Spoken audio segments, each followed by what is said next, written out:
अस्सलाम वालेकुम। आज का हमारा टॉपिक है ultra structure of myofilaments. Lecture को स्टार्ट करने से पहले मैं बताती चलूँ कि आप मेरे चैनल को लाइक करें, शेयर करें और सब्सक्राइब करें और बेल आइकन पे क्लिक करें ताकि आपको नई आने वाली वीडियोस की नोटिफिकेशन मिलती रहे। कल हमारा टॉपिक जो था स्केलेटल मसल्स पे था, जिसको हमने जो है इंटरनली देखा, फ्रॉम एक्सटर्नल टू इंटरनल हमने एनाटॉमी देखी उसकी कि हमारे जो असल स्केलेटल मसल्स का यूनिट है जो हमारी मूवमेंट के लिए बेसिक रोल है या बेसिक यूनिट के तौर पे जो है वो रोल प्ले कर रहा है, उसका आखिर जो है उसकी कॉम्पोजिशन क्या है और उसमें किस तरह की मूवमेंट हमारे पास जो है इंटरनली स्ट्रक्चर में हो रही होती हैं, जिसकी वजह से एक्सटर्नली हम अपनी जो है मसल्स को कॉन्शियसली कंट्रोल कर पाते हैं। और हमने ये स्टडी किया था कि हमारे स्केलेटल मसल्स को हम स्ट्रिप्ड और स्ट्रिएटेड मसल्स क्यों कहते हैं, वो हम मायोफिलामेंट्स की वजह से कहते हैं, जो कि आज का हमारा टॉपिक है अल्ट्रा स्ट्रक्चर ऑफ मायोफिलामेंट्स। हमने कल मायोफिलामेंट्स की बात की थी कि हमारे पास जो सार्कोमेयर है, एक ऐसा रीजन जो एक जी लाइन से दूसरी जी लाइन तक का रीजन है, वो हमारे पास एक स्मॉलेस्ट कॉन्ट्रैक्टाइल यूनिट है ऑफ मसल फाइबर या मसल सेल। और हमारे पास मसल फाइबर में भी इंक्लोज्ड मायोफिब्रिल्स होते हैं जो कंटेन करते हैं मायोफिलामेंट्स। मायोफिलामेंट्स जो होते हैं वो हमारे पास क्या होते हैं, आज हमने इसको स्टडी करना था।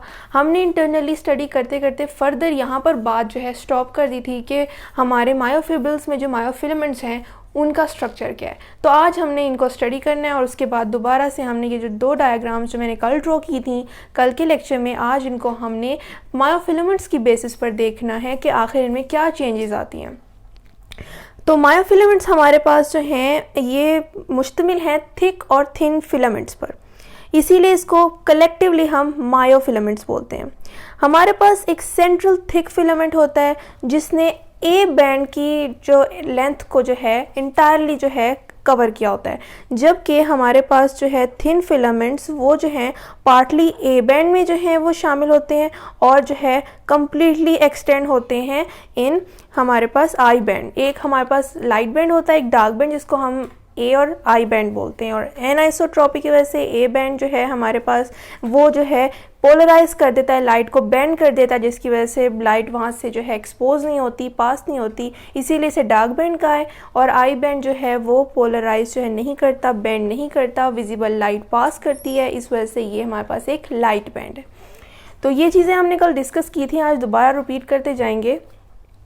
अब हमने देखना है कि ये थिक और थिन फिलामेंट्स क्या हैं। हमारे पास मायोफिलामेंट्स दो फिलामेंट्स हैं, थिक और थिन। थिक हमारे पास ये सेंट्रल है जिसको मैंने डार्क शो किया है, क्यों किया है, क्योंकि ये थिक फिलामेंट है हमारे पास। हमारे पास जो थिन फिलामेंट्स हैं ये इसके जो हैं बिल्कुल अबव जो हैं और बिलो यहाँ पर मैंने शो किए हैं। इनको मैंने डार्क इसलिए शो नहीं किया क्योंकि इनका diameter as compared to the thick and central filament जो है वो कम होता है। उसकी भी बात करेंगे हम, पहले हम इनकी मूवमेंट्स को देख लेते हैं। और ये सारा स्ट्रक्चर हमारे मायोफिब्रिल्स में मौजूद मायोफिलामेंट्स का है, जो किस पे मुश्तमिल है, हमारे थिक और थिन बैंड्स पर। अब हमारे पास जो थिक है उसका हम स्ट्रक्चर अगर देखें तो हमारे पास थिक फिलामेंट, उसका डायमीटर होता है 16 नैनोमीटर डायमीटर के लिहाज से। और हमारे पास जो थिक फिलामेंट होता है वो मुश्तमिल होता है, इसकी अगर उसकी कॉम्पोजिशन देखी जाए तो वो मायोसिन प्रोटीन का बना होता है, और जिसे हम थिक बैंड या थिक जो है फिलामेंट प्रोटीन कहते हैं। और एक मायोसिन मॉलिक्यूल के पास जो है एक टेल होती है जो टर्मिनेट होती है एक ग्लोबुलर हेड में। ये हमारे पास जो मैंने यहाँ पर टर्मिनेटिंग पॉइंट्स जो शो किए हैं थोड़ा स्फेरिकल फॉर्म में, ये हमारे पास ग्लोबुलर हेड्स हैं। मायोसिन टेल जो है ये हमारे पास जो है कंटेन करती है 2 पॉलीपेप्टाइड चेन्स जो आपस में कॉइल्ड फॉर्म में प्रेजेंट होते हैं और ये आगे जाके टर्मिनेट हो जाते हैं इनटू ग्लोबुलर हेड्स। और इनके 2 ग्लोबुलर हेड्स होते हैं जिनको क्रॉस ब्रिजेस भी कहा जाता है।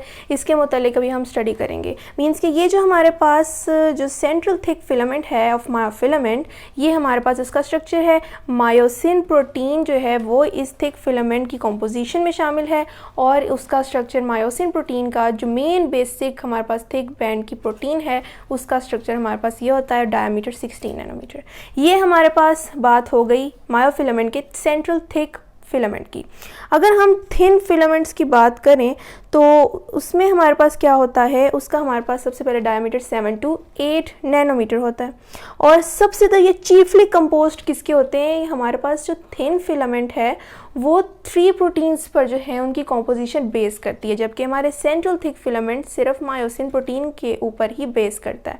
अब हमारे पास ये जो थिन फिलामेंट्स मैंने अबव एंड बिलो शो की हैं, अब हम उनकी कॉम्पोजिशन देख लेते हैं कि उनमें प्रोटीन्स जो शामिल हैं उनका स्ट्रक्चर, उनका डायामीटर और उनकी जो है हमारे पास स्ट्रक्चर क्या है, किस चीज़ से वो जो है बने हैं, पॉलीपेप्टाइड चेन्स हैं या क्या है, इनको स्टडी करना है। तो सबसे बेसिक और मेन हमारे पास जो प्रोटीन है थिन फिलामेंट्स की वो है एक्टिन प्रोटीन, जिसका डायमीटर हमारे पास 7 to 8 नैनोमीटर है थिकनेस के लिहाज से। हमारे पास जो एक्टिन मॉलिक्यूल होता है वो अरेंज होता है इन 2 चेन्स, जो कि यहाँ पर मैंने 2 चेन्स शो की हैं, जो एक दूसरे के साथ इस तरह ट्विस्टेड फॉर्म में प्रेजेंट होती हैं, जिस तरह पर्ल्स जो हैं उसके स्ट्रैंड्स आपस में ट्विस्ट हुए होते हैं। और ट्विस्टिंग जो है उसकी वजह से जो है हमारे पास 2 स्ट्रैंड्स बिल्कुल पर्ल्स के स्ट्रैंड्स की तरह जो है वो नज़र आते हैं, और ये हमारे पास एक्टिन प्रोटीन का जो है वो स्ट्रक्चर है। हमारे पास थिन फिलामेंट की जो दूसरी प्रोटीन है वो है ट्रोपोमायोसिन। ट्रोपोमायोसिन क्या है कि वो भी एक मेजर प्रोटीन है ऑफ थिन फिलामेंट, और हमारे पास वो ट्विस्ट हुई होती है around the actin chains. Means कि ये हमारे पास जो है इस तरह सेपरेटली प्रेजेंट तो होते नहीं, एक थिन फिलामेंट के ये तीनों कॉम्पोजिशन है। तो हमारी एक्टिन जो चेन है इसके ऊपर ट्विस्ट हुई होती हैं हमारी जो है 2 स्ट्रैंड्स ऑफ ट्रोपोमायोसिन। मैंने यहाँ पर सेपरेट शो किया है, लेकिन ये इसी के ऊपर प्रेजेंट होती हैं कुछ इस फॉर्म में। मैं आपको यहाँ पर ड्रॉ करके दिखा दूँ, ये इस तरह इसके ऊपर जो है ट्विस्ट हुई होती हैं। मैंने यहाँ पर सेपरेटली इसलिए शो किया ताकि कोई जो है वो कन्फ्यूजन ना रह जाए। अब हमारे पास जो थर्ड मेजर प्रोटीन है वो हमारे पास है ट्रोपोनिन, ये लास्ट में। ये असल में हमारे पास कॉम्प्लेक्स होता है ऑफ 3 पॉलीपेप्टाइड जो है चेन्स का।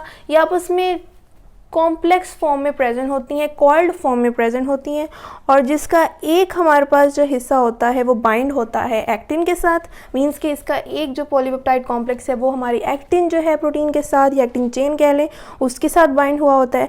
दूसरा हमारे पास कॉम्प्लेक्स जो है वो ट्रोपोमायोसिन के साथ अटैच हुआ होता है, क्योंकि ये तीनों हमारे पास इकट्ठे प्रेजेंट होते हैं। कलेक्टिवली बात कर रही हूँ, मैंने यहाँ पर जो है सेपरेटली शो किया है। तो इसका एक कॉम्प्लेक्स हमारी एक्टिन के साथ अटैच होता है, एक कॉम्प्लेक्स हमारा ट्रोपोमायोसिन के साथ अटैच होता है, और जो हमारे पास थर्ड कॉम्प्लेक्स है वो कैल्शियम आयंस के साथ बाइंड करता है, जो कि हमारे पास एंडोप्लाज्मिक रेटिकुलम के थ्रू आते हैं। जब कॉन्ट्रैक्शन होती है, या जब हम सिंपल लैंग्वेज में बात करें तो हमारे जो है मसल्स कॉन्ट्रैक्ट करते हैं, मूव करते हैं, तब कैल्शियम आयंस हमारे जो हैं थर्ड कॉम्प्लेक्स जो है ट्रोपोनिन थिन फिलामेंट के साथ अटैच होते हैं, जिसकी वजह से हमारी कॉन्ट्रैक्शन जो है वो रिज़ल्ट होती है, और हमारे पास जो है वो मूवमेंट शो होती है। हमारे पास एक मायोसिन फिलामेंट होता है सराउंड बाय 6 एक्टिन फिलामेंट्स एक एंड पर।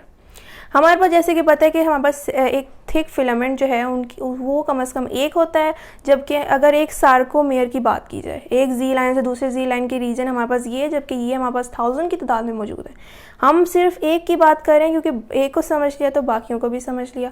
तो बात ये है हमारे पास कि जब हमारा जो है कॉन्ट्रैक्शन होती है तो हमारे ये इस तरह ये सारे स्ट्रक्चर्स आपस में मूव करते हैं और एक दूसरे के साथ जो है बाइंड हो जाते हैं कि हमारी कॉन्ट्रैक्शन असल में रिजल्ट हो जाती है। अब हम देखते हैं, अब हमने इसको देख लिया है कि हमारे पास जैसे कि मायोसिन फिलामेंट जो है वो एक है, जबकि हमारे जो थिन फिलामेंट्स हैं वो 4 हैं, एक अबव है 2 और 2 जो हैं वो बिलो हैं। तो कुछ इस फॉर्म में प्रेजेंट होते हैं, इस फॉर्म में कि हमारे पास सेंट्रल में हमारे पास जो है, अगर हम इस तरह इसको व्यू करें तो हमारे पास सेंट्रल में मायोसिन फिलामेंट आएगा, या हम ये कह सकते हैं कि मायोसिन प्रोटीन के फिलामेंट आएगा, जबकि हमारे पास जो सराउंडिंग में है वो 6 हमारे पास एक्टिन फिलामेंट्स आएंगे ऑन ईच एंड। इस तरह हमें वो एक्सटर्नली शो होता है, तो इस बात को हमारी बुक में भी लिखा गया है। अब हम बात कर लेते हैं स्लाइडिंग फिलामेंट मॉडल की। ये बात ज़रूरी है क्योंकि कल के लेक्चर को यही बात कंप्लीट करती है और यही मॉडल कंप्लीट करता है। लास्ट 2 डायग्राम्स हमारे पास जो हैं इन्हीं के ही एक्सटर्नली शो की हुई हैं हमारे पास। जैसे कि जब मसल फाइबर कॉन्ट्रैक्ट करता है, मींस कि हमारा बेसिक यूनिट मसल सेल, तो थिन और थिक फिलामेंट हमारे जो फिलामेंट्स हैं ये शिफ्टिंग शो करते हैं। कैसे? जैसे कि कल हमने 3 बातें की थी कि असल में शिफ्टिंग क्या है और रिलैक्स और कॉन्ट्रैक्टेड स्टेट में आखिर फ़र्क क्या है।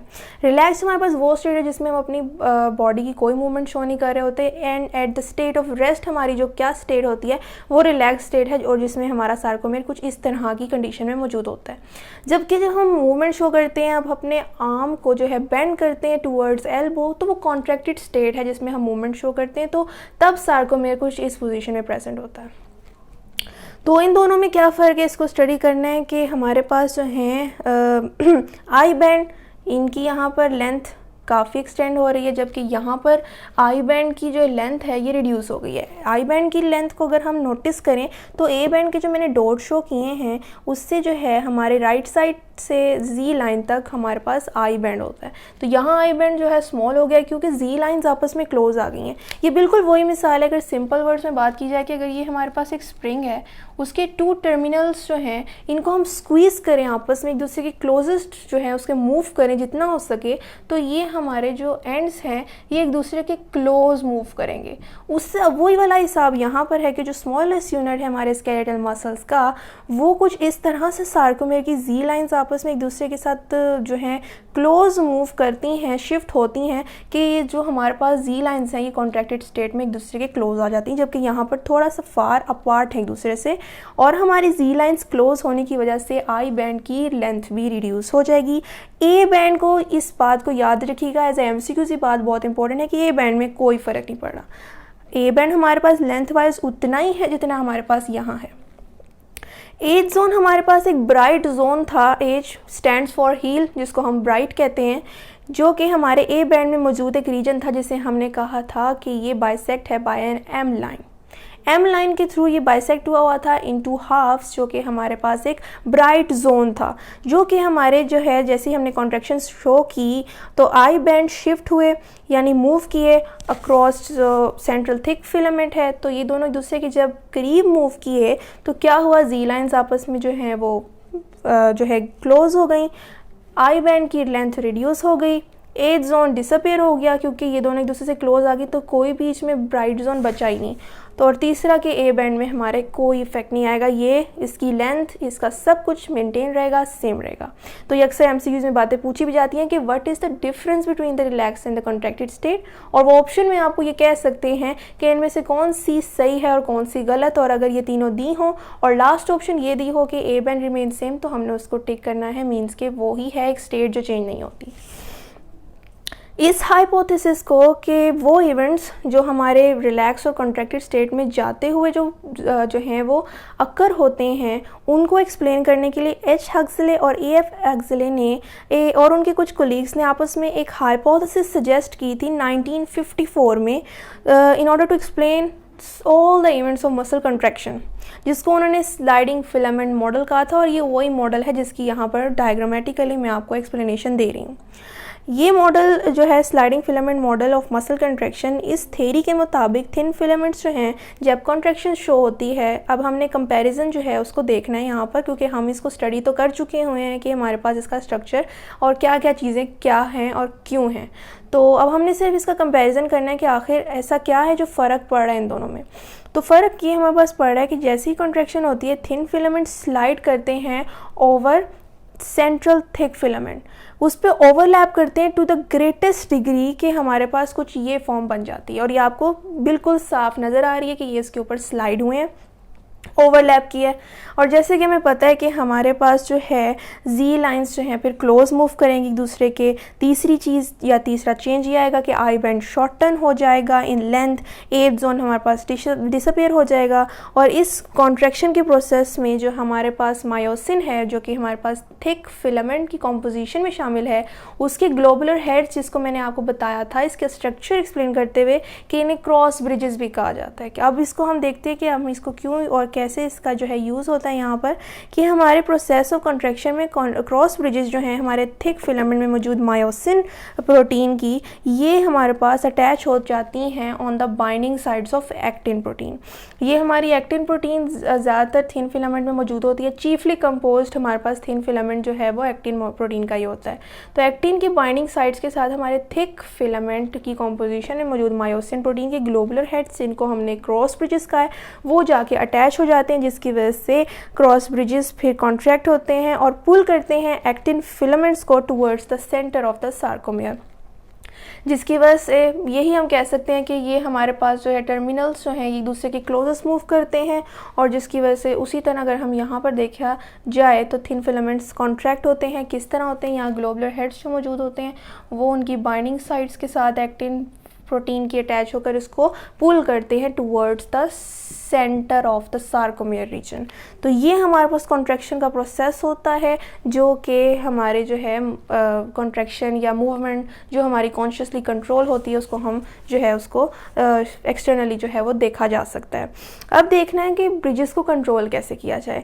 यानी हम ये बात कहें कि हम जब किसी की डेथ हो जाती है तो उसकी बॉडी जो है वो स्टिफ क्यों हो जाती है, उसको अब हम उसकी भी रीज़न इसी में ही मौजूद है कि जब मसल एट रेस्ट होते हैं तो ट्रोपोमायोसिन जो हमारे पास एक प्रोटीन थी थिन फिलामेंट में की, वो इस तरह डिस्पोज होते हैं इन सच अ वे कि वो कवर कर लेते हैं एक्टिन चेन की साइड्स को, जो बाइंडिंग साइड्स होती हैं। ये क्योंकि इसी के ऊपर मौजूद होता है, उसी के साथ ट्विस्ट हुआ होता है, तो हमारी जो ट्रोपोमायोसिन प्रोटीन है ये इस तरह एक्सपोज होती है या डिस्पोज अपने आप को कर लेती है कि ये एक्टिन चेन की बाइंडिंग साइड्स को कवर कर लेती है ताकि इसके साथ ग्लोबुलर हेड्स अटैच ना हो पाएँ। दूसरी बात कि जब हमारी मसल्स को कंट्रैक्शन रिक्वायर्ड होती है तो कैल्शियम आयंस बाइंड हो जाते हैं ट्रोपोनिन मॉलिक्यूल के साथ। ट्रोपोनिन मॉलिक्यूल के थर्ड कॉम्प्लेक्स के साथ, जैसा कि मैंने आपको बताया, कैल्शियम आयंस जो है बाइंड करता है और इस तरह जो है ट्रोपोनिन के साथ अटैच होने की वजह से जो है थोड़ी सी स्लाइट जो है मूवमेंट जो है वो कॉज होती है। इसका ये इफेक्ट पड़ता है कि ट्रोपोमायोसिन डिस्प्लेस हो जाता है और इस तरह बाइंडिंग साइट्स जो है मायोसिन हेड की वो एक्सपोज हो जाती हैं और मायोसिन हेड उसके साथ हमारे एक्टिन फिलामेंट के साथ अटैच हो जाता है। एटीपी भी हाइड्रोलाइज होती है और इसी तरह ये साइकिल चलता रहता है। एटीपी ही हमारे पास ज़रूरी होती है in order to break and to maintain the link between the actin and myosin protein. ATP एक हमारे पास एनर्जी है जो कि हमारे पास कहाँ से आ रही है, माइटोकॉन्ड्रिया से आ रही है, जो कि लार्ज अमाउंट में प्रेजेंट होती है इन मसल सेल्स, क्योंकि इन्हीं सेल्स ने, इन्हीं मसल सेल्स ने कॉन्ट्रैक्शन शो करनी होती है और ज़्यादा मूवमेंट्स हमारे पास इसी जो है वो मसल सेल्स में मौजूद होती है। तो एटीपी जो है यहाँ पर लार्ज अमाउंट में माइटोकॉन्ड्रिया प्रेजेंट होते हैं जो कि एटीपी की सिंथेसिस करते हैं और यहाँ पर हाइड्रोलाइज करते हैं एटीपी को। इस सारी बातों से हमें ये अंदाज़ा हुआ कि एटीपी रिक्वायर्ड है in order to break the link between the myosin bridge and actin. Means के वापस कॉन्ट्रैक्शन के बाद रिलैक्स स्टेट में आने के लिए हमारे पास जो इन दोनों का लिंक बना इनको ख़त्म करना पड़ेगा, इनको ब्रेक करना पड़ेगा। उसके लिए दोबारा हमें रिक्वायर्ड होगी एटीपी मीन्स एनर्जी। अगर हमारी जब किसी पर्सन की डेथ हो जाती है तो अमाउंट ऑफ एटीपी हमारी बॉडी में ड्रास्टिकली फॉल करती है। तो उस केस में हमारी अगर हमारा अगर हमारा आर्म है वो बेंड हुआ हो टुवर्ड्स एल्बो, तो उसको स्ट्रेट करने के लिए जो है किसी डेथ पर्सन को एटीपी जाहिर है उसकी बॉडी में होनी चाहिए।